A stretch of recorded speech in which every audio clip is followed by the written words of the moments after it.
guys, it's Taz 101 Saga. I've done it again. This is a record for me. This is now the third one I've bought in, don't know, a couple of weeks. I think that's a new record. I've done two before, but things are going well at the moment and I got an absolutely amazing deal on this, so I thought I'd treat you all with another unboxing. Let's get started. So this is something that was on my radar for quite some time, and just like the muskets I recently bought, I just didn't get on with it because I'm very into my airsoft and everything, but I'm taking a purchasing break from that to actually buy some original and collectible things that I really want. And I've really been looking forward to this one because this is another line of things from history which I really wanted to collect. Now, just before I get started, I am filming this inverted, sort of upside down on the lens, so if any of it comes out a bit funny, that's why it looks like the floor is like. It looks like I'm filming it on the ceiling to me. So that's quite amusing. But I've really been looking forward to this. Okay, I've pulled it out the wrong way, so to speak. Try and make sure I keep this on the camera. So this came from Pack and Nine, this came from Neil. God bless you, Neil. So this is used, but in excellent condition. I've really been looking forward to this. I'm just going to unpack it now. Right. Just look at that beauty.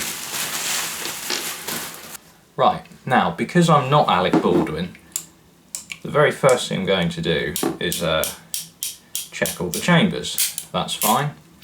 Now, bear in mind, obviously this isn't chambered in 45 Colt or 44 Winchester centerfire or something of that nature. It uses, obviously, these, because I don't live in Northern Ireland or the Channel Islands, so I'm restricted to these. But that's alright. It was more for like a wall piece, but it can go boom if you want, just for a bit of amusement.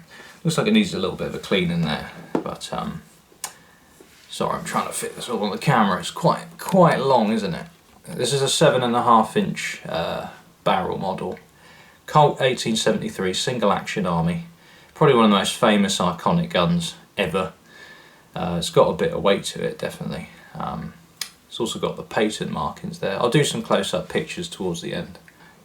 What a beauty. Just wanted to share that with you. I do have plans to get more of these. So this is made by Uberti. Now, Uberti and PS are probably the two most sort of common manufacturers for these, which is cool. And you can get these new, they're sort of close to the 500s, I think. But this one I got an absolute steal on because it was, it's like I say, it's used condition, but it's an absolutely wonderful nick.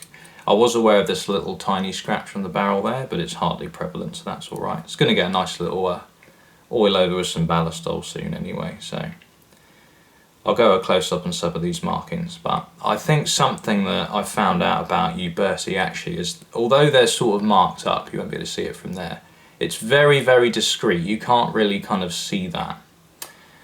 And something I also sort of pulled out here, I don't know if I'll be able to fit this on the camera, I'll try. But I got my Webley air pistols. This is a 455 Webley replica. Just look at the difference in the, I'm trying to fit this in, look at the difference in the bore axis. That's quite funny. Obviously these two are quite different because the Webley is of course a top break. It's a much later design. So, mind you though, 1869, the Schofield revolver. This is of course the cavalry model. Now the Schofield was used by US cavalry as well. But the reason I really wanted the 7.5 inches, to me it's the one that looks right. It just kind of looks right. I like the 5.5 and the 4 3/4 inch because they did different barrel lengths. I mean, back then Colt would just make whatever you wanted if you paid the money. But they had 3 standard barrel lengths by the late 1870s. And I'll definitely do a nice little video on this later on. But yeah, it's just really, really nice to see that in the flesh. What a lovely piece.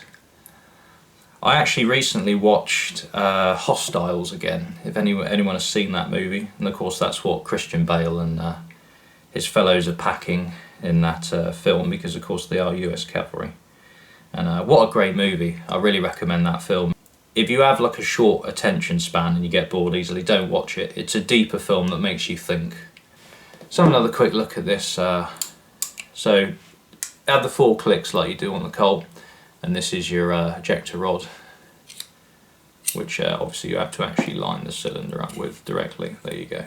And that'll knock the empties out. So this one's already been fired. This was thrown at me in a grenade in airsoft, so that's alright. It's a little bit tight because it's expanded, but yeah, you knock them out like that. There you go. Got the hammer back and then release it.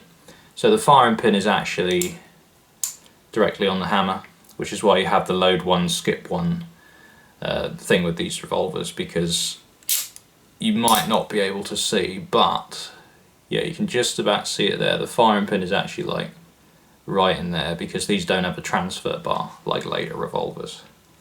But you do have the wonderful pattern markings there, so you got pattern September 1871, pattern July 2nd, 1872. So they even treat you with that. And this one's in lovely nick actually, yeah, for a used gun. It's wonderful, there's barely a mark on it, only the very sort of minor ones you would expect. But I'm super chuffed with that. What a beast. That's all I have to say for now. Yeah, I was really looking forward to this. What a lovely addition. I'll definitely get some more, especially like the ones that take these, but they're the sort of cap and ball alternatives. Because I don't buy DX anymore, they just make me sad. So that being said, thanks for watching. Feel free to rate, comment, subscribe. Any questions, please go ahead. So I recommend Packing Iron and Neil, great guy, wonderful prices, very nice guy to deal with. Bless you, and I'll see you soon.